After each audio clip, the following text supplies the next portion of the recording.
वाणिज्य और व्यापार की स्वतंत्रता में बस एक बात और रह गई जो समझ लेनी चाहिए कि जो socialistic pattern of the society और socialistic pattern of the society आप डेफिनेटली वो नहीं समझेंगे जो पॉलिटिकल लोग समझा रहे हैं। तब तो बड़ी दिक्कत यही है। हिंदुस्तान में सामाजिक न्याय मतलब आरक्षण, सोशलिस्टिक पैटर्न समाजवाद यानी वो जो अखिलेश यादव बता रहे हैं, इसका कोई समाजवाद से ताल्लुक नहीं है। ठीक है। दूसरी चीज, सैद्धांतिक अर्थ में समाजवाद कुछ भी समझा जाता हो, वो हमारे अध्ययन का विषय भी नहीं है।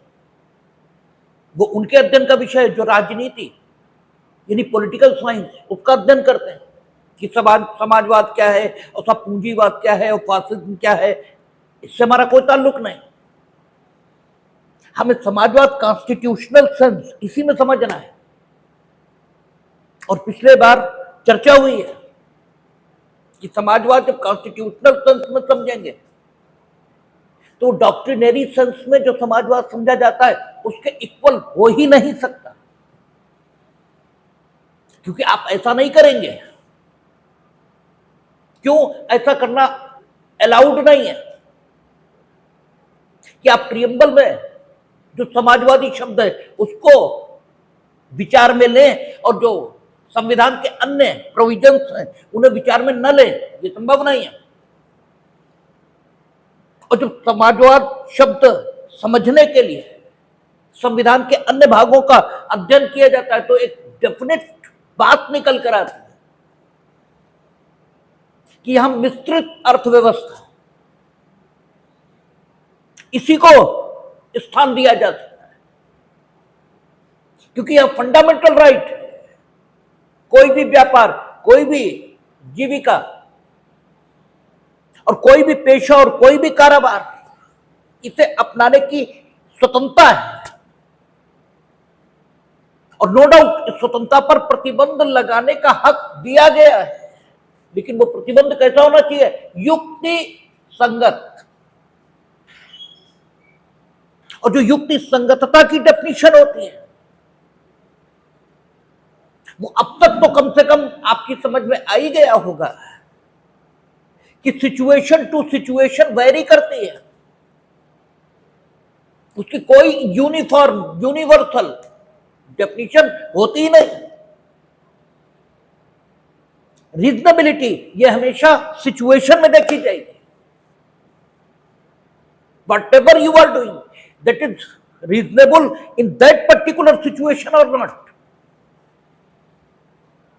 एक स्थिति में जो रीजनेबल है वो दूसरी स्थिति में अनरीजनेबल है, लेकिन रीजनेबिलिटी कुछ भी हो,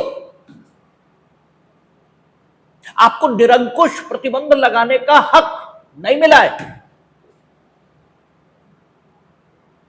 और अब बेसिक स्ट्रक्चर इसका प्रिंसिपल और न भी हो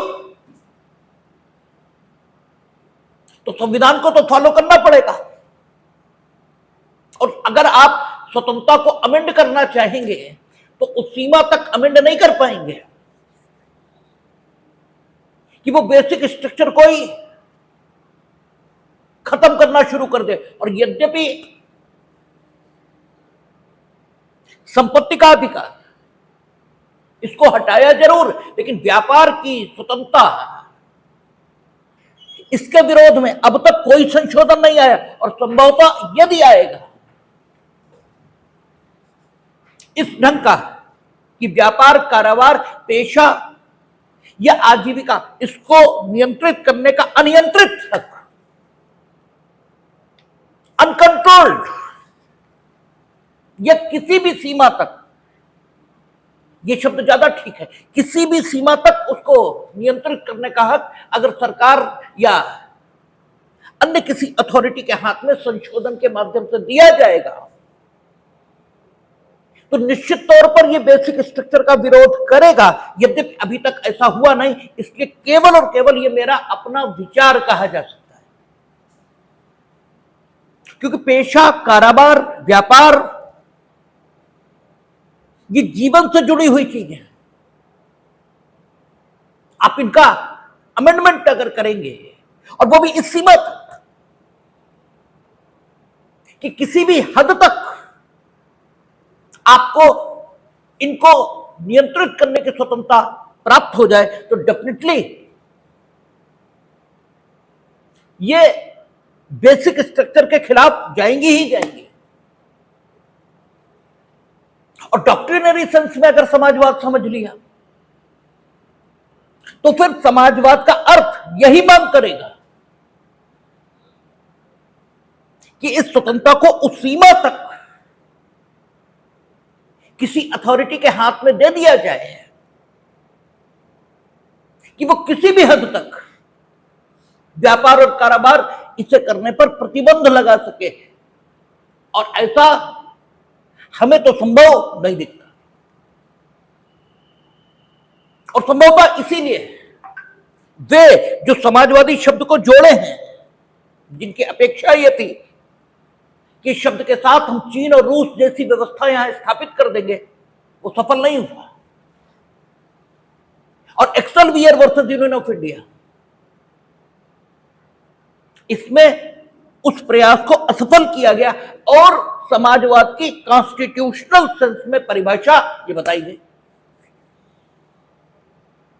और कहा यहां कॉन्स्टिट्यूशनल सेंस में समाजवाद की परिभाषा वही ली जाएगी जो directive principle of the state policy में दी गई कि उत्पादन के साधनों का संकेंद्रण कुछ हाथों में ना हो, बस।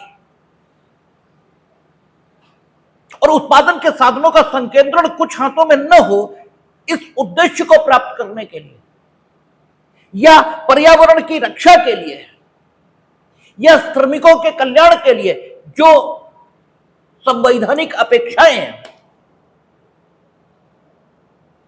राज्य की नीति के निर्देशक तत्वों में हुई हैं, उनको प्राप्त करने के लिए आप अनुच्छेद 19(1)(g) इसका उपयोग कर सकते हैं। और उसमें जो टेक्निक दी है कि आप इस स्वतंत्रता को उस सीमा तक, जिस सीमा तक उसको अमेंड किया जाना या उस पर प्रतिबंध लगाया जाना युक्ति संगत रहे,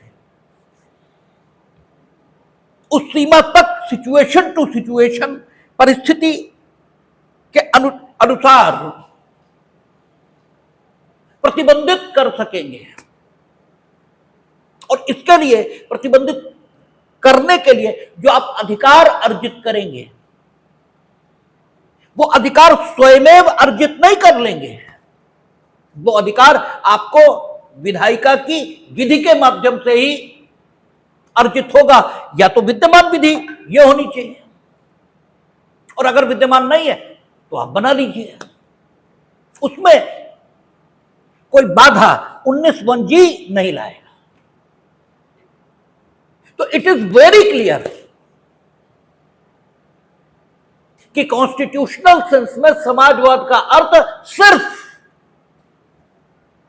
उत्पादन के साधनों का संकेंद्रण कुछ हाथों में न देने,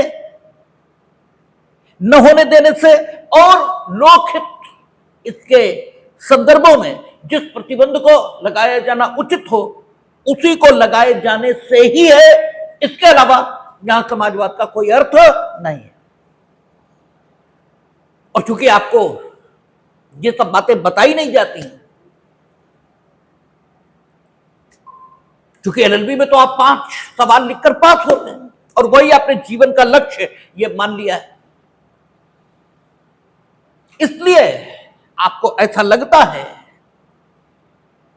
कि कतिपय लोग देश में संविधान के मुताबिक काम कर रहे हैं, शेष लोग संविधान के विरोध में काम कर रहे हैं, और आप अपनी जरा सी अकल की अठन्नी भी खर्च नहीं करते कि अगर बाकी लोग देश के संविधान के विरोध में काम कर रहे हैं तो सुप्रीम कोर्ट क्या कर रहा है, जो हर बात को अनकॉन्स्टिट्यूशनल कहता है, वो कुछ क्यों नहीं कह रहा। और उन लोगों के कृत्य जब सुप्रीम कोर्ट में चैलेंज भी हो रहे हैं तो स्टेप डाउन क्यों नहीं हो रहे हैं, ये अकल की अठन्नी भी आप खर्च नहीं करते, क्योंकि उसके लिए आपके पास एक रेडीमेड उत्तर है कि जो लिखा है वो तो चलता ही नहीं। उसके लिए आपके पास एक रेडीमेड उत्तर है और आप कुछ भी सोचने का प्रयास नहीं करते। ऐसे ही आपका कॉन्स्टिट्यूशनल सेंस में सामाजिक न्याय है, इसका एक ही मतलब है, प्रतिष्ठा और अवसर की समता। इसके अलावा कोई अर्थ नहीं है। And reservation that is the technique, वो एक तकनीक है। ऐसा ही व्याख्या हुई है कि that is the technique to equalise the society, meaning, और इक्वलाइज सोसाइटी, समाज में समानता। इसका मतलब क्या हुआ? प्रतिष्ठा और अवसर की समानता। यह भी बड़ी दिक्कतजनक स्थिति है, क्योंकि इस समानता शब्द ने समाज में मूर्खों की एक फौज खड़ी कर दी है। जो शराब पीने में समानता, बीड़ी पीने में समानता, सिगरेट पीने में समानता, नग्नता में समानता, अश्लीलता में समानता, इसकी मांग कर रही है। जबकि समानता सिर्फ प्रतिष्ठा और अवसर की है। तो किस प्रकार शब्दों के ठीक अर्थ न समझने से पीढ़ियां तबाह हो जाती हैं। ये हिंदुस्तान के संदर्भों में आपको खूब दिखेगा। और जब हम लोग पहुंचेंगे सेकुलरिज्म पर, तो आप देखेंगे कि जो सेकुलरिज्म आपको समझाया गया है, वो सेकुलरिज्म कॉन्स्टिट्यूशनल सेंस में कहीं है ही नहीं। और जो सेकुलरिज्म कॉन्स्टिट्यूशनल सेंस में है, वो आपने कभी सुना ही नहीं। वो जब हम लोग 25-26 पर पहुंचेंगे तब देखेंगे। तो शब्दों को बिल्कुल ठीक अर्थों में समझना। तो समाजवादी शब्द, इसका प्रयोग, और इसीलिए समाजवादी शब्द जब नहीं था, क्योंकि ये तो शुरुआत से था नहीं, तो भी इंडस्ट्री का रेगुलराइजेशन उन परिस्थितियों में जिसमें रेगुलराइजेशन जरूरी हो, किया जाना कभी अनुचित नहीं माना गया। क्योंकि इंडस्ट्री का रेगुलराइजेशन समाजवादी शब्द के प्रयोग के बाद शुरू हुआ हो, ऐसी स्थितियां नहीं है। इंडस्ट्री का रेगुलराइजेशन तो उस दिन से शुरू हो गया जिस दिन भारत का संविधान अस्तित्व में आया। समाजवादी शब्द का क्या अर्थ है, यह एक्सेलवियर में बताया। ठीक है, इंडस्ट्री का रेगुलराइजेशन ये एक्सेलवियर के बाद शुरू हुआ हो, ये स्थिति थोड़ी है। इसका अर्थ यह हुआ कि बात वही ठीक जो केशवानंद भारती में कही गई कि पंथ निरपेक्ष शब्द भले ही बाद में जोड़ा हो, लेकिन पंथ निरपेक्ष शब्द प्रस्तावना में जोड़ देने का जो प्रभाव है वो सिर्फ इतना है कि अब तक जो इंप्लाइड था, अब तक जो विवक्षित था, वो अभिव्यक्त हो गया है। इसके अलावा कुछ नहीं हुआ। और इस फ्रेज का अर्थ हम लोग तब समझेंगे जब कॉन्स्टिट्यूशन का अमेंडमेंट, यानी जब directive principle of the state policy of fundamental right के चैप्टर खत्म हो जाएंगे, फिर बचेगा ही कुछ नहीं बताने को। 2-4 टॉपिक बचेंगे, उस पर चर्चा करेंगे। क्योंकि उन्होंने कहा था कि जब पंथ निरपेक्ष शब्द नहीं था प्रस्तावना में, तब भी यह लिखा था कि राज्य अपने नागरिकों के बीच धर्म, जाति, लिंग, भाषा इसके आधार पर विभेद नहीं करेगा। 14 में जो लिखा था वो शब्द वैसे ही थे। तो इसका मतलब यह हुआ कि सेकुलरिज्म पहली बार अनुच्छेद 25 में जो लिखा था वो वैसे ही था, 26 में जो लिखा था वो वैसे ही था। तो इसका मतलब सिर्फ और सिर्फ अभिव्यक्त कर दिया गया, बाकी विवक्षित तो पहले से ही था। यही स्थिति कॉन्स्टिट्यूशनल सेंस में जो समाजवाद समझा गया इसकी है। आप कुछ भी, हमने कल भी कहा कि आपके करने से कुछ नहीं होता। आप कुछ भी करते रहे, आपके करने से कुछ हो रहा होता है तो आपने खुद के साथ कभी गलत किया ही नहीं होता। क्योंकि आप खुद के साथ अच्छा ही करते हैं, होता बुरा है कई बार, तो करने से कुछ होता नहीं। आपने समाजवादी शब्द किसी भी मंशा को लेकर जोड़ा हो, उसका जो अर्थ आया संवैधानिक सेंसों में, ठीक है, वो यही आया कि जब कभी जरूरत तो व्यापार कारोबार की स्वतंत्रता को सीमित किया जा सके, और कानून हर वक्त नहीं बनाया जा सकता, कानून हर वक्त नहीं बन सकता। उस प्रक्रिया से जो संविधान में बताई गई, और जब हम लोग अगर कभी वक्त मिला तो एडमिनिस्ट्रेटिव लॉ पढ़ेंगे, तो एडमिनिस्ट्रेटिव लॉ में जो डेलीगेटेड लेजिस्लेशन की टेक्निक है कानून बनाने की, उसका जन्म ही इसीलिए हुआ। इसीलिए हुआ कहने का अर्थ यह कि उसके जन्म के लिए जो बहुत सारे कारण हैं, उनमें से एक ये भी है कि कानून हर वक्त उस प्रक्रिया से नहीं बन सकता जिस प्रक्रिया से संविधान में उसका बनाया जाना अपेक्षित किया गया है। क्योंकि 107, 108, 109 3 तो वाचन होने हैं, फिर कई बार उसे प्रवर समितियों को भेज दिया जाएगा, यानी सेलेक्ट कमेटीज को, सेलेक्ट कमेटीज के बाद फिर आएगा, फिर उसका थर्ड वाचन होने के बाद राष्ट्रपति को जाएगा, सिग्नेचर होंगे, और पार्लियामेंट के सेशन भी हर वक्त नहीं चलेंगे। इसलिए एक डेलीगेटेड लेजिस्लेशन की टेक्निक रखी गई है, और कानून की जरूरत ये कभी भी हो सकती है। नो डाउट कानून का गैप भरने के लिए ऑर्डिनेंस जारी करने की सुविधा सरकार के पास है, राष्ट्रपति जारी कर सकते हैं, लेकिन इसके बाद भी अगर कोई और टेक्निक भी आ जाए तो कोई गलत बात नहीं। तो डेलीगेटेड लेजिस्लेशन में क्या करते हैं? अच्छा, फिर जब हम लोग उस विषय को पढ़ते हैं तो वहां एक और कारण दिया है कि विभिन्न क्षेत्रों में एक्सपर्ट्स के द्वारा बनाए गए कानून की जरूरत हो सकती है, जो एक्सपर्ट बनाए। क्योंकि अगर साइबर क्राइम से जुड़ा कानून बनाना है तो हमें तो साइबर क्राइम की एबीसीडी नहीं मालूम, हमें कंप्यूटर की एबीसीडी नहीं मालूम, तो हम क्या बनाएंगे? तो उसके संबंध में कानून बनाने के लिए सॉफ्टवेयर इंजीनियर्स की जरूरत पड़ेगी, और संविधान कहता कानून विधायिका ही बनाएगी और कोई बनाएगा नहीं। तो डेलीगेटेड लेजिस्लेशन की टेक्निक काम में आती है, और यह कह दिया जाता है कि साइबर अपराध को नियंत्रित किया जाना जरूरी है, इसलिए जो साइबर क्राइम करेगा उसे अमुक दंड से दंडित किया जाएगा, यह विधायिका ने तय कर दिया। और साइबर क्राइम किसे समझा जाएगा और किस ढंग से साइबर क्राइम को किया गया है यह माना जाएगा, इस ढंग को निर्धारित करने का हक मिनिस्ट्री ऑफ, ठीक है, information and broadcasting and science and technology, इसको रहेगा। वो इस संबंध में नियम बना सकेंगे, और वो नियम बनाकर तय कर देंगे, क्योंकि उनके पास तो पूरी फौज है उस ढंग के विशेषज्ञों। तो ये भी एक कारण है जिसकी वजह से डेलीगेटेड लेजिस्लेशन जन्म लेता है। और डेलीगेटेड लेजिस्लेशन का जो प्रभाव है वो कानून जैसा ही है, क्योंकि अंततः उसे करने के लिए अधिकृत विधायिका ने स्वयं किया है।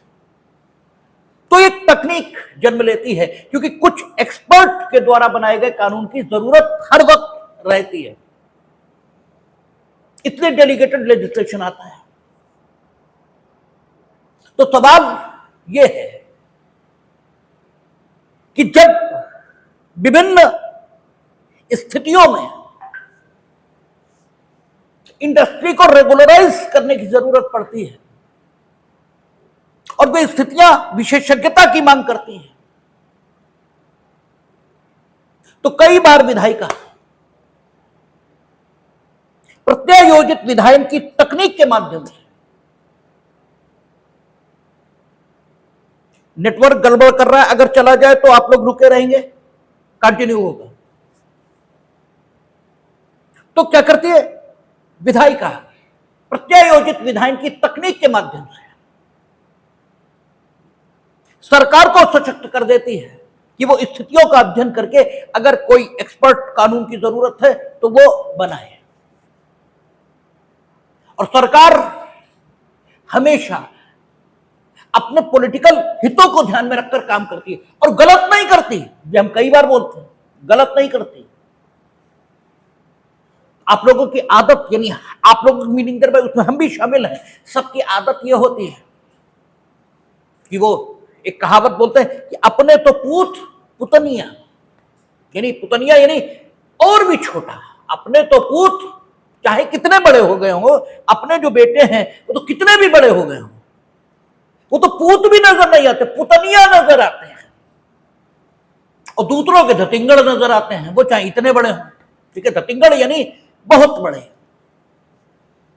तो अपनी गलती तो हम लोगों को दिखाई नहीं देती और सरकार से हम संतों की तरह व्यवहार की अपेक्षा रखते हैं, जबकि वो हम लोगों की अपेक्षा ज्यादा ठीक लोग हैं। उन्होंने घोषित किया कि हम सत्ता में जाने के लिए चुनाव लड़ेंगे और हम क्या बताते हैं, देश की सेवा करने के लिए हम आईएएस बनना चाहते हैं।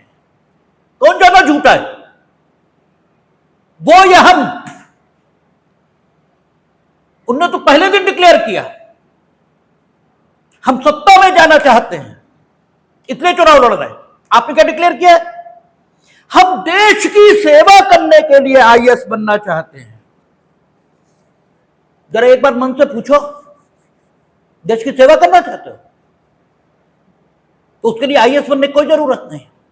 घर का कूड़ा भी सड़क पर ठीक से डालना सीख लोगे तो देश की सेवा हो जाएगी। उसके लिए आईएएस बनना जरूरी नहीं है। आईएएस बनना चाहते हो रिश्वत के लिए, चोरी के लिए, ठीक है, दूसरों को रौब दिखाने के लिए, ठीक है, खुद के लिए बंगला गाड़ी, इसके लिए, ठीक है। कल हम परमाणु पिक्चर देख रहे थे बैठे हुए, तो उसमें जो सूत्रधार है सारे कार्यक्रम का फिल्म के मुताबिक, ठीक है, तो वो सरकार के द्वारा ठुकराए जाने के बाद,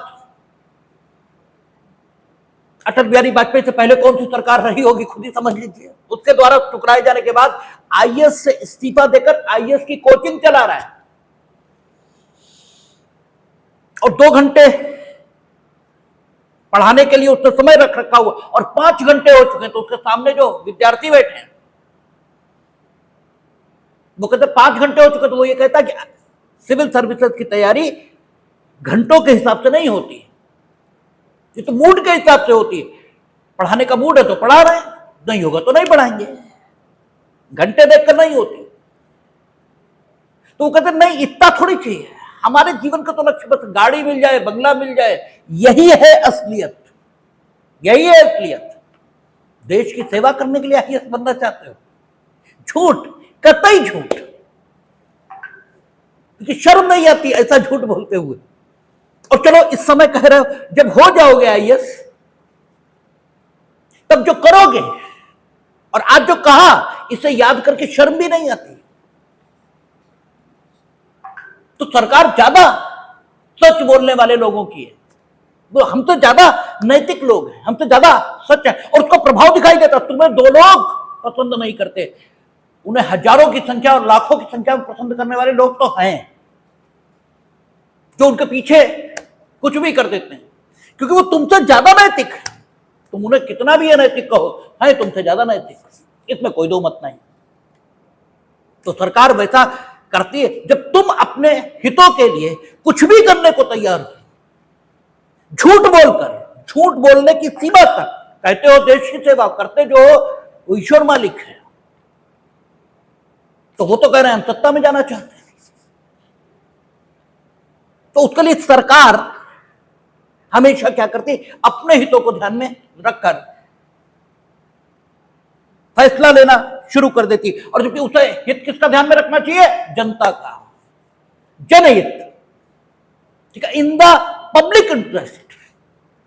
You may impose the reasonable restriction on the freedom of trade, ठीक है, कॉमर्स, ऑक्यूपेशन एंड प्रोफेशन, ठीक है। आप जनहित में, लोकहित में प्रतिबंध लगा सकते हैं, और वो किसके, अपने अपने हितों का ध्यान में रखते हैं। अच्छा, ये भी हो सकता है कि लोकहित में ही फैसला ले रहा। आप कहेंगे लोकहित में फैसला लेने की जरूरत कब पड़ जाएगी? बहुत बार पड़ेगी। अगर आप इंडस्ट्री रन कर रहे हो तो आपकी मांग क्या होगी कि हम अपने उत्पाद की कीमत स्वयं निर्धारित करेंगे। ये पहली मांग होगी आपकी, ठीक है ना। आप मांगेंगे कि it is me who will decide on what price, ठीक है, आई विल सेल, ठीक है। जो हमारा आइटम है उसे हम जिस कीमत पर बेचना चाहेंगे उस पर बेचेंगे। और आपका तर्क क्या होगा कि टू रन द इंडस्ट्री जो कैपिटल इन्वेस्ट किया जाना जरूरी है, वो पैसा किसने, वो तो हमने अरेंज किया है। लोन से किया हो तो लोन हमने चुकाया ना, उस पर ब्याज दिया ना, तो वो पूंजी तो हमने लगाई, आपने उसमें तो कोई सहायता की नहीं, आपने तो सब्सिडी भी नहीं मांग दी, ठीक है ना, क्योंकि सब्सिडी एक निश्चित सीमा तक मिलती है, उसके बाद तो मिलती नहीं। आपने तो उल्टा हमसे टैक्स लिया, जीएसटी ली, रोड टैक्स लिया, और फिर हम जो कीमत चाहेंगे उस पर बेचेंगे। अगर इसकी अनुमति आपको मिल जाएगी तो आप जीना मुश्किल कर दोगे लोगों का, ठीक है। सिरदर्द से मरेगा कोई नहीं, लेकिन यह भी तय है कि सिरदर्द के रहते हुए वो काम भी कोई नहीं कर पाएगा। तो सिरदर्द की जो गोली 10 रुपए 10 पैसे या 25 पैसे या 8 अन्नी या 1 रुपए की मिल रही है, वही 10 रुपए की मिलना शुरू हो जाएगी, और कितने की मिलेगी इसका भी कोई वो नहीं है। तो MRP, maximum of retail price, कौन तय करता है? सरकार। सरकार हमेशा अपने ही हित में फैसला नहीं लेती, और इसीलिए एक तीसरी एजेंसी की जरूरत है। जब कुंभ चल रहा था तो हमने आपसे कहा था कि त्रिवेणी का जो कॉन्सेप्ट, इसीलिए क्योंकि एक थीसिस होगी, एक एंटीथीसिस होगी, एक सिंथेसिस होगी, 3 के बिना काम नहीं चल सकता। एक पक्ष आप कहोगे, एक पक्ष आप कहोगे, एक पक्ष ऐसा चाहिए जो ठीक कहे, जो ठीक है वो कहे। वो आपके प्रतिकूल भी हो सकता है, आपके प्रतिकूल भी हो सकता है, दोनों के अनुकूल ये भी हो सकता है। तो इसीलिए 3 आपको हर जगह दिखाई देंगे। स्टेट के कितने? 3। त्रिवेणी कितनी? 3। देवों की कल्पना कितनी? 3। गुण कितने? 3, ठीक है। सतोगुण, रजोगुण, तमोगुण, 3 है ना। गुण यानी प्रवृत्तियां, तो 3 से ही सब कुछ बनता है, ठीक है। और जब त्रिवेणी में आपने स्नान करते हैं, यानी ना इस पक्ष में ना इस पक्ष में, ठीक में, तब मोक्ष होता है। ये उसकी व्याख्या है, हमने कुंभ के समय कही थी। कुंभ के समय ये नहीं है कि त्रिवेणी जाके वहां फांद पड़े गंगा में, इससे कोई, ठीक है, आपका है अपना धार्मिक विश्वास करिए। हम भी गए थे, ऐसा नहीं हम नहीं गए थे, गए थे, लेकिन ये जानते हुए जाना ठीक है। और खाली वहां पहुंचकर आप सोच रहे हैं कि कुछ प्राप्त होगा, तो कुछ नहीं प्राप्त होगा। इतना ही आसान प्राप्त करना होता तो फिर बात ही खत्म थी, तो फिर तो कुछ होता ही नहीं। सब कुछ प्राप्त करना इतना आसान नहीं है कि खाली राम राम राम राम लिख लोगे, 5 टाइम नमाज पढ़ लोगे, बस हज रोजा नमाज ज़कात कर लोगे, हो जाएगा। नहीं होगा। आपकी मान्यता भले ही रहे कि हो जाएगा, नहीं होगा। बहुत कुछ चाहिए। इतना आसान अगर चीजें हों तो फिर बात ही खत्म, ठीक है। तो सरकार हमेशा गलत नहीं करती, लेकिन गलत कर भी सकती है, और गलत करे तो फिर कोर्ट है, ठीक है। वो गलत करे यानी इंडस्ट्री चलाने वाले लोग, तो कोर्ट है। इसीलिए एक त्रिवेणी, एक तीसरा अंग रखा जाता है जो दोनों ओर ठीक कहे। ठीक बात बोले। जैसे है क्या, पहलगाम में जो कुछ हुआ, तो प्रियंका गांधी कह रही है कि भारतीय मारेगा। बिल्कुल ठीक बात है, भारतीय मारेगा, इसमें कोई दो मत नहीं, इसमें कहीं कुछ गलत नहीं है। लेकिन अगर किसी हिस्से में मुसलमान मारे गए तो कह रही होती कि मुसलमान मारे गए, ठीक है, तब भारतीय नहीं कह रही होती, तब मुसलमान कह रही होती, ठीक है, यह गड़बड़ है। अच्छा, वर्तमान सरकार ये यहां भारतीय कहने पर आपत्ति उठाएगी, लेकिन वहां मुसलमान जब मरेंगे तब कहेंगे भारतीय, ठीक है। तो दोनों तरफ एक गड़बड़ है, इसी बीच कोर्ट खड़ा है, इसी बीच संविधान है, ठीक है, कि ना उधर गलत ना इधर गलत, ठीक है। तो तीन के बिना काम नहीं चलता, तीन जरूरी है सिस्टम को चलाने के लिए। कभी ऐसा भी सोचना चाहिए कि तीन क्यों, चार क्यों नहीं स्टेट के अंदर, अरे चार बना लेते, तीन ही क्यों, ठीक है। त्रिदेव की कल्पना क्यों, त्रिवेणी की कल्पना क्यों, तीन ही गुण क्यों, ज्यादा हो सकते हैं, कम हो सकते हैं, लेकिन नहीं, तीन के बिना काम नहीं चलता। तो सरकार जरूरत रहती है, इसलिए सरकार को एडमिनिस्ट्रेटिव डिस्क्रिप्शन दिया जाता है, सरकार को हक दिए जाते हैं, क्योंकि कानून हर वक्त नहीं बन सकता और परिस्थितियां किसी भी वक्त कानून की मांग करने लगेंगी।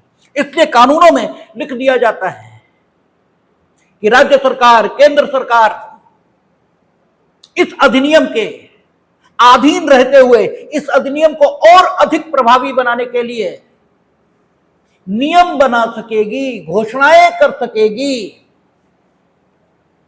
ठीक है, लाइसेंस जारी कर सकेगी। ये सारी चीजें सरकार को डिस्क्रिप्शन दिया जाता है। अब डिस्क्रिप्शन का उचित उपयोग और दुरुपयोग दोनों हो सकते हैं। उचित उपयोग यह है कि जनहित में, लोकहित में उसका उपयोग किया जाए, और दुरुपयोग उसका यह हो सकता है कि अपने हित को ध्यान में रखकर फैसला लिया जाए। अपना हित वोटों का हो सकता है, पैसों का हो सकता है, अपने किसी रिश्तेदार को फायदा पहुंचाने का हो सकता है। अपना हित, ये बड़ी बात है, वही बात है। कल हम किसी का, ठीक है, देख रहे थे, वो लिख रहा था कि अमुक चीज बिल्कुल फ्री है, आप आए हमारे चैनल पर और इसे देखें। तो हमारा मन हो रहा था कि नीचे कमेंट करें कि तुम भिखमंगे हो, इसलिए तुम समझते हो कि जो कुछ फ्री है हर कोई वो देख ही लेगा, जबकि इस दुनिया में हमारे जैसे भी लोग हैं जो ये कहते हैं महंगे से महंगा हो लेकिन ठीक हो, अच्छा हो, गुणवत्ता युक्त हो, ठीक है। फ्री में तुम अगर हमें कूड़ा दोगे हम नहीं लेंगे ही नहीं। तो चूंकि तुम भिखमंगे हो, ये भिखमंगेपन की आदत है, ये भिखमंगेपन की आदत है। भिखारी कौन, अगर हमने कहा था ऑब्जेक्टिव टेस्ट लगाएंगे भिखारी कौन, तो वो जो मांगता है, ये है ऑब्जेक्टिव टेस्ट भिखारी होने का। भिखारी होने का संपदा और संपत्ति से कोई ताल्लुक नहीं है। भिखारी के पास भी अरबों की संपत्ति हो सकता हो जाए। आप जो जोक्स बनते हैं उनमें देखते भी हैं कि वो कार से आए, उनने कपड़े बदले और मंदिर में भीख मांगना शुरू कर दिए। जो मांगता है बस वो भिखारी है, ठीक है। इतना ही भिखारी का मतलब हो सकता है। वो सम्राट जैसा सिकंदर भिखारी है, यही कहा है यहां सन्यासी ने सिकंदर से कि तुम भिखारी हो, हमें भिखारी बताते हो, हम तो सम्राट हैं, हम तो लेट हैं, हम तो तुमसे भी कुछ नहीं मांग रहे, तुम कहे सम्राट, हम हैं सम्राट। सम्राट वो जो किसी से कुछ नहीं मांगता, ठीक है। ये ऑब्जेक्टिव टेस्ट। तो सरकार क्या कर सकती है, अपने हित में प्रयोग कर सकती है डिस्क्रिप्शन का। अपना हित किसी भी प्रकार का हो सकता है। आप सिर्फ धन को ही अपना हित मानते हैं, इसलिए आप अपने हित की व्याख्या अपने ढंग से कर लेते हैं। अपना हित मतलब अपना हित, वो हित किसी भी प्रकार का हो सकता है। और सरकार इन द पब्लिक इंटरेस्ट उस शक्ति का उपयोग कर सकती है जो कानूनों ने उसे दी है। अगर अपने हित में कर रही है तो गलत, पब्लिक इंटरेस्ट में कर रही बिल्कुल ठीक, करना चाहिए, उसी के लिए ठीक है। अब यह भी हो सकता है कि कानून ही गलत बना दिया। दो बातें हो सकती, कानून ठीक है, सरकार गलत कर रही है, ठीक, तब सरकार के द्वारा किया गया काम क्वेश्चन किया जाएगा, कानून कॉन्स्टिट्यूशनल है, उस पर कुछ भी नहीं है कहा जाएगा। और दूसरी स्थिति हो सकती है कानून ही गलत, तब कानून को अनकॉन्स्टिट्यूशनल, असंवैधानिक घोषित किया जाएगा। लेकिन यह एक पक्ष है जिसमें कानून के माध्यम से सरकार को या किसी अन्य प्राधिकारी को वाणिज्य, व्यापार, कारोबार, पेशे आदि की स्वतंत्रताओं को विनियमित करने की शक्ति दे दी जाती है। जैसे वकीलों के संबंध में बार काउंसिल ऑफ इंडिया को दे दी गई है। हम पेशा अपनाते हैं और बार काउंसिल ऑफ इंडिया कहती है ये करोगे या नहीं करोगे, ठीक है, तो हमें कौन रेगुलराइज कर रहा है? Bar council of India. और बार काउंसिल ऑफ इंडिया सरकार नहीं है, किसी को भी दी जा सकती है। और बार काउंसिल ऑफ इंडिया जो बता रही ये नहीं करोगे, वो इन द पब्लिक इंटरेस्ट है। जैसे बार काउंसिल ऑफ इंडिया कह रही है कि you can not practice as advocate, ठीक है, if you are practising any other profession. आप डॉक्टर और वकील साथ नहीं हो सकते, क्योंकि यहां 100% समर्पण ये जॉब मांगेगा, और वो जॉब भी 100% समर्पण मांगेगा। और 100% का मतलब 100% होता है, दो जगह 100% नहीं हो सकता। इसलिए आप अगर वकील हैं तो वकील ही रहेंगे, उसके साथ और कुछ नहीं होंगे। इसीलिए ये जज वगैरह वो कहते हैं नहीं, जो टीचिंग कर रहे हैं LLM आदि करके, कानून उन्हें नहीं आता, ये बात नहीं है, लेकिन जॉब वकीलों के लिए बनाई गई है, ठीक है ना। ये जज किसके लिए? वकीलों के लिए। और ये हम लोगों ने जब भारतीय साक्ष्य अधिनियम में विशेषज्ञ की परिभाषा पढ़ी थी तो कहा था कि विशेषज्ञ उसे नहीं माना है जितने व्यवहारिक अनुभव सिद्धांत का प्राप्त नहीं किया। भले ही सैद्धांतिक तौर पर उसे अनुभव है, क्योंकि व्यवहारिक अनुभव के बिना आप पूर्ण नहीं हो सकते विषय में। हमने पहले भी कहा कि आप खूब जान लो कि ये ऑक्सीजन का एक परमाणु, हाइड्रोजन के 2 परमाणु मिलकर पानी बनता है, लेकिन जब तक पानी पियोगे नहीं, पानी में उतरोगे नहीं, तब तक पानी का अनुभव ये अधूरा ही रहेगा। इसीलिए प्रैक्टिकल थ्योरी साथ चलते हैं, उनके बिना विषय का अध्ययन पूर्ण हो ही नहीं सकता। और कई बार सैद्धांतिक अनुभव जिसे होगा उससे व्यवहारिक अनुभव रखने वाला ज्यादा अच्छी व्याख्या करेगा, ठीक है, यह भी होता है। ज्यादा बेहतर व्याख्या वो कर देता है जिसके पास व्यवहारिक अनुभव। आज आर्थोपेडिशियन हो गए, इससे पहले तो हाथ पैर क्या टूटते नहीं थे और क्या जुड़ते नहीं थे, ठीक है, ऐसे ही जुड़ जाते थे। आज डिलीवरी के लिए हॉस्पिटल की व्यवस्था हो गई, घरों में क्या लोग पैदा नहीं हुए? शायद हमारी उम्र के तो सारे लोग घरों में ही पैदा हुए, ठीक है। तो कई बार, और जो डिलीवरी कराती थी महिलाएं, जिन्हें दाई कहा जाता था, वो किसी गायनेकोलॉजिस्ट से कम अनुभव नहीं रखती थी, और गायनेकोलॉजिस्ट के पास डिग्री, उनके पास कोई डिग्री नहीं। तो व्यवहारिक अनुभव अपनी ही बात है, व्यवहारिक अनुभव अपने ढंग की चीज है, ठीक है, वो तो हासिल करना ही होगा। तो इसीलिए कहा कि टीचर, उसके पास सैद्धांतिक अनुभव नहीं है। और हम क्या बनाने जा रहे हैं? एडीजे। हम एडीजे बनाने जा रहे हैं जिसे फांसी देने की ताकत पहले दिन होगी। इसलिए सिर्फ सैद्धांतिक नहीं, व्यवहारिक अनुभव जिसे, उसी को, और वो भी 1 वर्ष का नहीं, 7 साल का मिनिमम, ठीक है। तो व्यवहारिक अनुभव की अपनी ही चीजें हैं। तो सरकार इसे ताकतें दे दी जाती हैं, अन्य अथॉरिटीज उन्हें ताकतें दे दी जाती हैं प्रोफेशन आदि को नियंत्रित करने के लिए। क्यों? क्योंकि पब्लिक इंटरेस्ट उसकी मांग कर रहा है। कई बार लाइसेंस देना जरूरी है, गवर्नमेंट को लाइसेंस देने की, ठीक है, क्षमता दी जाती है। जब तुम्हें कुछ मालूम ही नहीं है दवाओं के बारे में, क्योंकि तुम्हें कुछ आता ही जाता नहीं है दवाओं के बारे में, तो तुम तो यार मांगेगा वो दवा, दोगे जहर, ठीक है। तुम दवा का नाम ही नहीं पढ़ सकते, उसका कंपोजिशन को नहीं समझ सकते,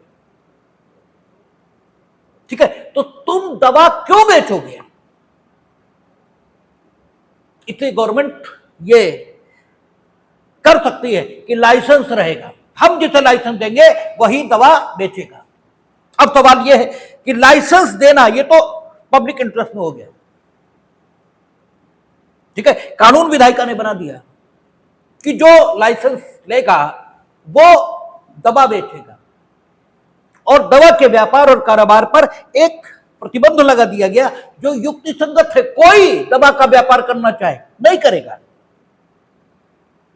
हम जिसे बताएंगे वो करेगा, और हमारी ओर से बताने का काम कौन करेगा? सरकार। सरकार बताने का काम करेगी विधायिका की ओर से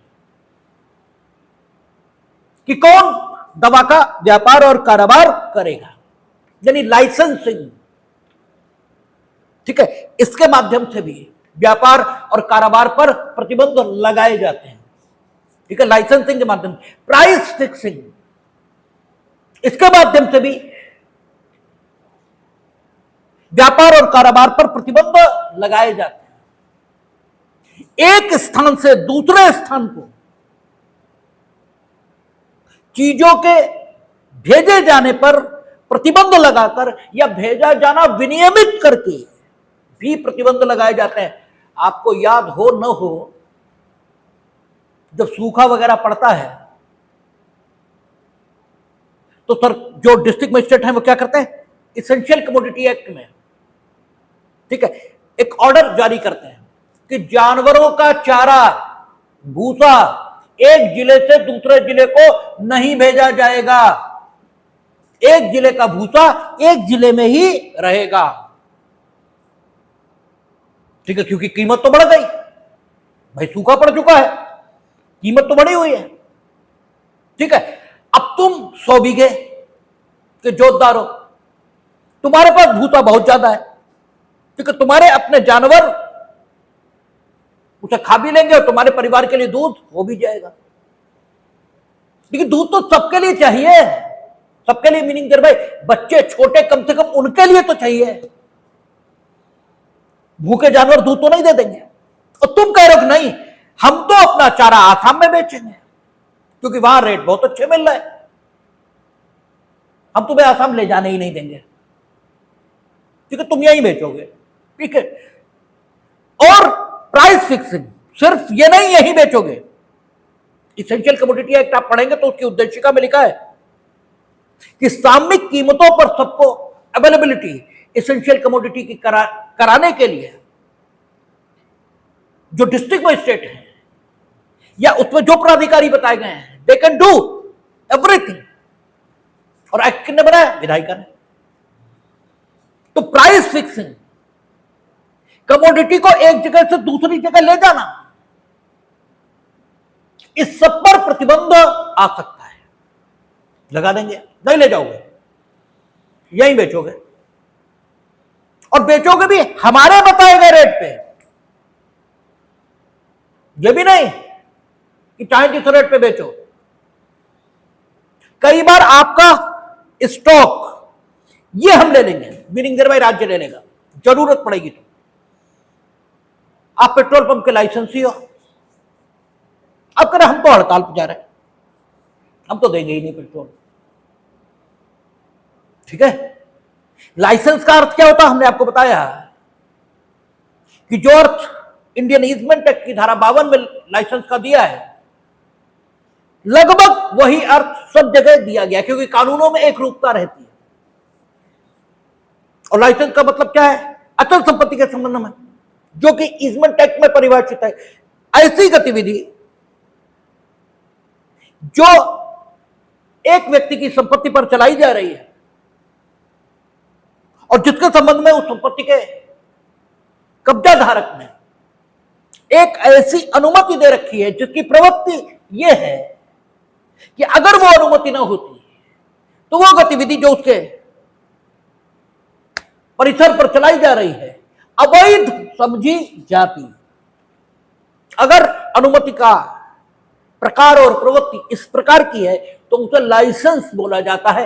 कमोवेश लाइसेंस की यही परिभाषा सभी जगह स्वीकार हुई है, चाहे वो अचल संपत्ति के संबंध में हो, चाहे हथियारों के संदर्भ में हो, चाहे पेट्रोल पंप के संदर्भ में हो, कहीं भी हो। तो वैसे पेट्रोल का भंडारण एक सीमा से अधिक अवैध है, ठीक है, क्योंकि ज्वलनशील पदार्थ है, खतरनाक है। लेकिन गवर्नमेंट लाइसेंस देगी तो उस अनुमति के कारण उस सीमा से अधिक भंडारण, ठीक है, वैधानिक हो जाता है। अदरवाइज उस अनुमति के अभाव में वो भंडारण अवैध माना जाएगा। अब आपने कह दिया हम तो हड़ताल पे जा रहे हैं, हम तो बेचेंगे ही नहीं, तो आप देखते हैं डीएम साहब कहते हैं ना हमारे लोग रहेंगे पेट्रोल पंपों पे, वो बांटेंगे तेल, पैसा आपके अकाउंट में, और जो सब तुरंत वापस आ जाते, क्योंकि ये तो करते चोरी है। ये तो 1 लीटर का 950 ग्राम बेचते हैं, 50 ग्राम बाहर से चुराते हैं। ये तो करते चोरी, ये फट से वापस आ जाते हैं। क्यों वापस आ जाते? तो भाई तुम्हें जितना 1 लीटर का पैसा तो मिल ही रहा, और तुम घर पे बैठे हो आराम से। भाई तुम तो घर पे बैठे हो, फ्री के नौकर तेल बेच रहे हैं।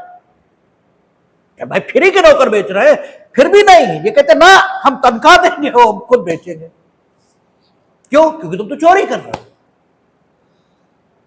फ्री में जाएगा तो पेरा पूरा गवर्नमेंट क्यों, ठीक है, कम बेचने लगी है वो तो पूरा बेचेगी, और पकड़ ली तो तुम्हारी सील भी कर देगी, ठीक है। 950 ग्राम तुम बेच रहे थे, पता लग गया। हालांकि उन्हें पता नहीं है ऐसी बात नहीं है, लेकिन ऑन रिकॉर्ड पता होना और पर्दे के पीछे पता होना दोनों बातें अलग अलग होती है ना। ऑन रिकॉर्ड अगर कुछ पता है तो फिर उसे ओवरलुक नहीं किया जा सकता, ठीक है। इसीलिए न्यायालयों को खुला रखा गया है कि सब कुछ खुले न्यायालय में होगा, क्योंकि खुलापन अपने में पारदर्शिता ले आता है।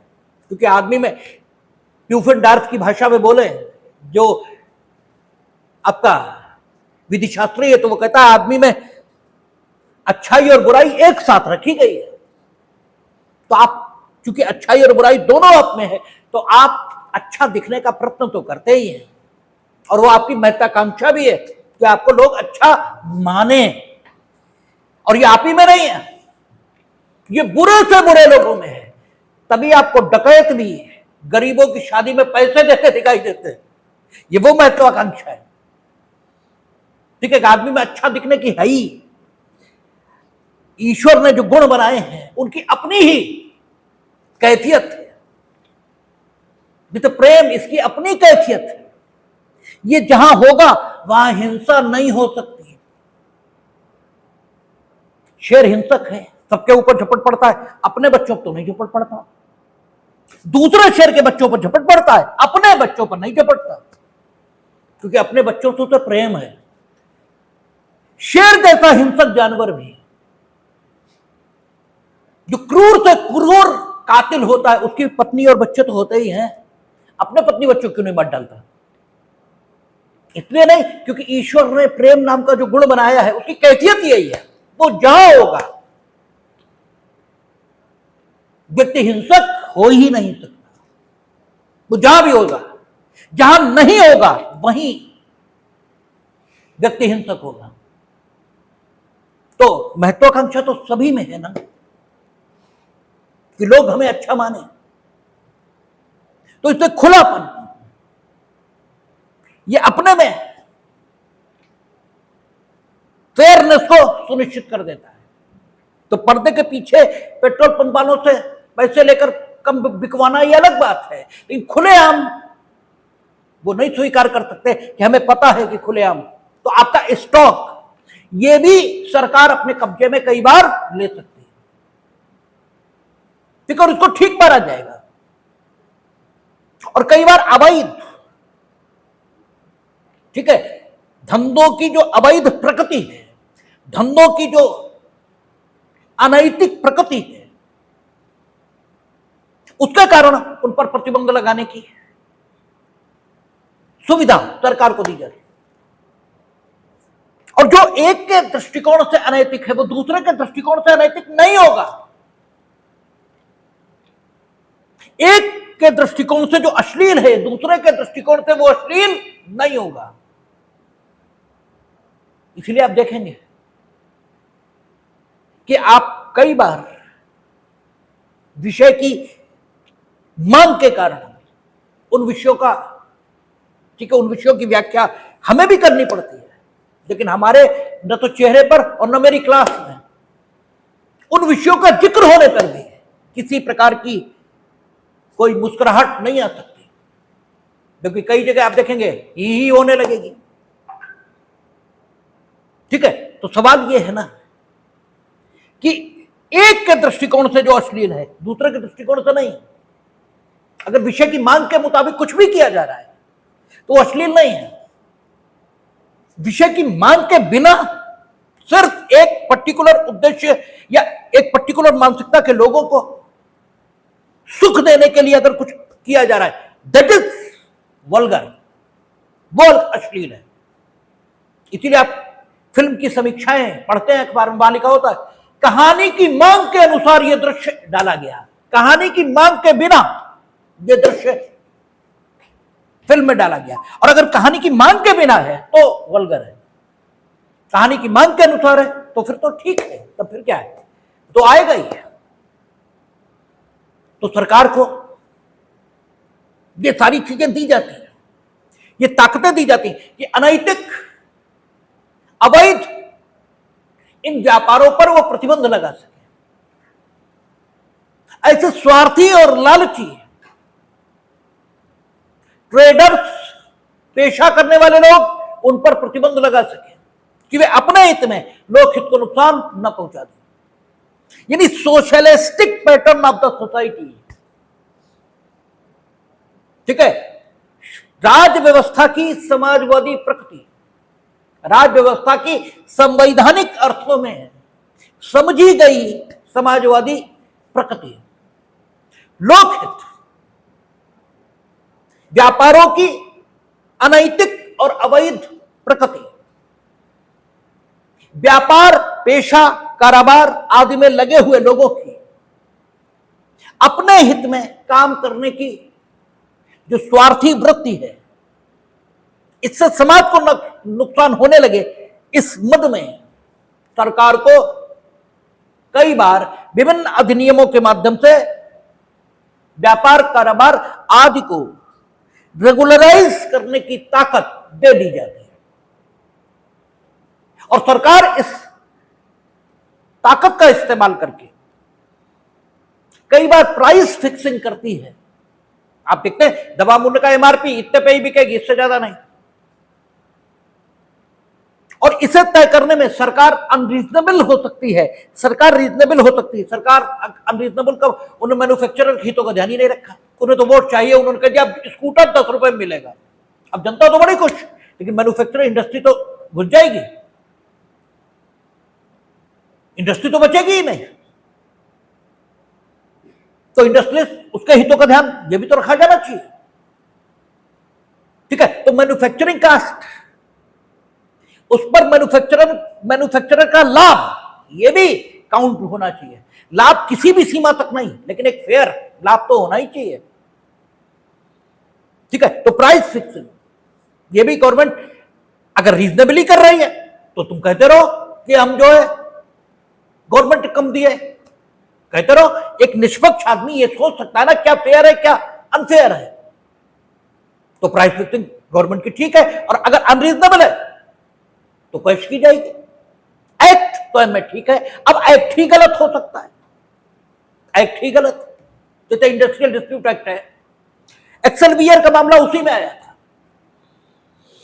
इंडस्ट्रियल डिस्प्यूट एक्ट, उसकी धारा 25O वो कहती थी कि अगर किसी इंडस्ट्री को क्लोज करना है, बंद करना है, तो जो इंडस्ट्री चलाने वाला इंडस्ट्रियलिस्ट है, उसे गवर्नमेंट को 6 महीना पहले बताना होगा कि अब इंडस्ट्री को बंद करना चाहते हैं, और गवर्नमेंट की अनुमति उसे लेनी होगी। गवर्नमेंट अनुमति दे सकती है, गवर्नमेंट अनुमति रिफ्यूज कर सकती है, और अगर गवर्नमेंट ने अनुमति रिफ्यूज की तो वो इंडस्ट्री को बंद नहीं करेगा, और अगर उसने इसके बाद भी इंडस्ट्री को बंद किया तो 6 महीने की सजा और 5,000 रुपए जुर्माना उस पर लगेगा। और इंडस्ट्री के जो श्रमिक होंगे उनके बारे में माना यह जाएगा कि इंडस्ट्री बंद नहीं हुई है, और उन्हें सेवा में रहने के जो वेतन आदि के लाभ होते हैं वो सारे इंडस्ट्रीज को देने पड़ेंगे। ये बड़े हार्श प्रतिबंध थे, ठीक है। और ये एक तरफा वही जो समाजवादी व्यवस्था, समाजवादी शब्द जो सोचकर लाया गया था प्रस्तावना में, उसका ये एविडेंस है कि क्या सोचकर लाया गया था कि आप मिश्रित अर्थव्यवस्था नहीं, चीन और रूस जैसी अर्थव्यवस्था यहां चाहते हैं। और जबकि अगर चीन और रूस जैसी अर्थव्यवस्था हमारे देश के लिए फायदेमंद होती तो फ्रेमर्स ने उसी अर्थव्यवस्था की बात की होती। उन्होंने स्वतंत्रता दी और युक्ति संगत निर्बंधन लगाने का हक दिया। इसका मतलब मिश्रित अर्थव्यवस्था वो चाहते थे, ना ये अति और न वो अति, न पूंजीवाद न यानी एब्सोल्यूट फ्रीडम भी नहीं, और सरकार का अनियंत्रित हस्तक्षेप भी नहीं, और इसके बीच संघर्ष ये एक्सेलवियर में दिखाई दिया। इसको चुनौती मिली तो कोर्ट ने कहा अनकॉन्स्टिट्यूशनल, गलत 25O। उन्होंने कहा कि ये सरकार का अनियंत्रित विवेक कि वो मानिए इंडस्ट्री की बात ठीक है कि क्लोज डाउन करना चाहिए इंडस्ट्री को, तो आप क्यों नहीं देंगे? कुछ लिखा ही नहीं एक्ट में कि कौन सी परिस्थितियां यदि हो तो सरकार अनुमति रिफ्यूज कर सकती है। केवल एक शब्द का प्रयोग है, लोकहित में, लोकहित के लिए अगर नुकसानदायक हो इंडस्ट्री का क्लोज होना तो इंडस्ट्री इसे क्लोज करने के लिए सरकार मना कर सकती है। अब सवाल यह है कि किसका सेटिस्फेक्शन, कैसे जानेंगे? अगर वो परिस्थितियां एक्ट में वर्णित की गई हो कि जिन परिस्थितियों में माना जाएगा कि सरकार का फैसला ठीक नहीं है, वो ठीक है, सॉरी, सरकार का फैसला किन स्थितियों में इंडस्ट्री बंद करने के पक्ष में हो और किन स्थितियों में इंडस्ट्री बंद न करने के पक्ष में हो, इसे निर्धारित करने के लिए कोई मार्गदर्शन ये एक्ट में अगर विधायिका ने दिया होता तो बात ठीक थी, ठीक है। वो पॉलिसी जिसके मुताबिक सरकार को अपनी शक्ति का इस्तेमाल करना है, अगर अधिनियम में दी है तो ठीक है, और साथ ही साथ कोई रिव्यू प्रोसीजर, क्योंकि प्रोसीजरल सेफगार्ड, प्रक्रियात्मक सुरक्षाएं वो भी होनी चाहिए। अव्वल तो आपने वो सरकार के विवेकाधिकार को नियंत्रित करने के लिए कोई पॉलिसी नहीं बनाई उसमें। बिल्कुल इंडस्ट्रीज की बात ठीक है, फिर भी आप रिफ्यूज कर रहे हैं तो कोई बात ही नहीं है, ये आप ही को तय करना है। और फिर कोई अपील ट्रिब्यूनल नहीं, कोई चीज नहीं, आप कह देंगे 136 में जा सकते हैं, ठीक है 136 में जा सकते हैं, 226 में जा सकते हैं, लेकिन आप कानून तो रीजनेबल बनाए। हर बार 136 तो 226 में ही नहीं पहुंच जाएगा आदमी। आपकी जिम्मेदारी क्या है, आप क्यों नहीं बनाएंगे ठीक? तो कोर्ट ने कहा कि ये अनकॉन्स्टिट्यूशनल एक्सेलवियर में 25A जो लाए हैं इंडस्ट्रियल डिस्प्यूट एक्ट का, ये बंद कुछ नहीं। लेकिन उन्होंने इंडस्ट्रीज के स्तर को भी अमान्य किया और सरकार के स्तर को भी अमान्य किया। दोनों तर्क अमान्य किया। सरकार का तर्क था कि व्यक्ति को व्यापार करने की स्वतंत्रता है, ठीक है, लेकिन व्यापार बंद करने की स्वतंत्रता नहीं, ठीक है। कोर्ट ने कहा बिल्कुल गलत, व्यापार करने की स्वतंत्रता में व्यापार को बंद करने की स्वतंत्रता भी शामिल है। और इंडस्ट्रियलिस्ट का तर्क था कि व्यापार करने की स्वतंत्रता जिस श्रेणी की है उसी श्रेणी की व्यापार बंद करने की स्वतंत्रता भी है। कोर्ट ने कहा यह भी गलत। व्यापार करने की स्वतंत्रता जिस श्रेणी की है उस श्रेणी की स्वतंत्रता व्यापार बंद करने की नहीं है, क्योंकि व्यापार बंद करने से आपको कानून के माध्यम से रोका जा सकता है। सॉरी, इंडस्ट्रीज का तर्क था कि व्यापार न करने का, जैसे हमने फैसला लिया हम व्यापार नहीं करेंगे, इसका हमें फंडामेंटल राइट है, हम ले, चाहे व्यापार करने का फैसला लें, चाहे प्रोफेशन करने का लें, चाहे कुछ भी, जैसे व्यापार न करने का अधिकार फंडामेंटल राइट है, ऐसे उसी श्रेणी का फंडामेंटल राइट व्यापार बंद करने का भी है। कोर्ट ने कहा नहीं, व्यापार न करने का फंडामेंटल राइट जिस श्रेणी का है उस श्रेणी का फंडामेंटल राइट व्यापार बंद करने का नहीं है। व्यापार बंद करने के फंडामेंटल राइट पर युक्ति संगत निर्बंधन हो सकते हैं लोकहित में। और इसका सबसे बेहतर उदाहरण जो आपको समझ में आएगा एकदम, वो पार्टनरशिप, हम लोगों ने एक्ट पढ़ा था, उसमें भागीदारी अगर समाप्त भी हो जाएगी तो जो काम चल रहे हैं उनके लिए भागीदारी समाप्त नहीं मानी जाएगी, ठीक है ना। तो काम को बंद करने की स्वतंत्रताओं को हम उस श्रेणी का नहीं मान सकते जिस श्रेणी का व्यापार न करने की स्वतंत्रता है। उन्होंने कहा कानून के माध्यम से रेगुलराइज की जा सकती है, सरकार इस मामले में ठीक है, लेकिन ये जो रेगुलराइजेशन किया है इस पर्टिकुलर मामले में ये गलत है, ये नहीं होगा, ठीक है। तो सरकार, मिनिमम वेजेस एक्ट का आपको मालूम ही है कि मिनिमम वेजेस एक्ट लेबर बनाए जाएंगे और आपको सरकार प्रतिबंधित कर सकती है कि ये तो आपको देने ही होंगे, ठीक है। तो सरकार लोकहित में व्यापार वाणिज्य आदि की स्वतंत्रता को प्रतिबंधित कर, जैसे मीनाक्षी मिल का मामला है, मीनाक्षी मिल और Meenakshi mill versus union of India जहां स्टेट ऑफ तमिलनाडु है, लेकिन ये इतना प्रसिद्ध मामला है एक्सेल वीआर मीनाक्षी मिल कि सारे एग्जामिनर्स को ये नाम पता ही होते हैं। इसलिए अगर आपको Meenakshi mill versus union of India state of Tamil Nadu ये न पता हो तो मत लिखिएगा, केवल मीनाक्षी मिल लिखिएगा, ज्यादा आप सेफ रहेंगे। आपने गलत लिखा तो इतने प्रसिद्ध मुकदमे हैं कि सरकार के माध्यम से या प्रशासनिक या कार्यपालिकी शक्ति के माध्यम से व्यापार कारोबार आदि की स्वतंत्रता को रेगुलराइज करने के संबंध में ये इतने प्रसिद्ध उदाहरण हैं कि सबको मालूम होता है। तो मीनाक्षी मिल के मामले में इंडस्ट्रियल डिस्प्यूट एक्ट की धारा 25(n) इसके बारे में चर्चा हुई थी,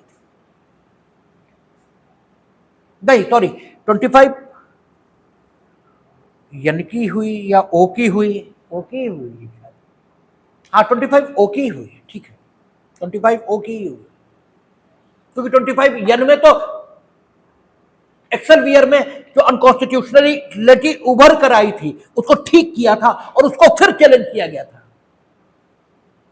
ठीक है। Orissa textile and steel limited versus state of Orissa, इसमें ठीक है। तो आपका मीनाक्षी मिल में क्या हुआ, फैक्ट बताए देते हैं। मीनाक्षी मिल में कानून था इंडस्ट्रियल डिस्प्यूट एक्ट की धारा 25(o) में ही कि वो लेबर जिसने 1 साल पूरा कर लिया है सेवा में, अगर उसको निकाला जाना है तो गवर्नमेंट की अनुमति आवश्यक होगी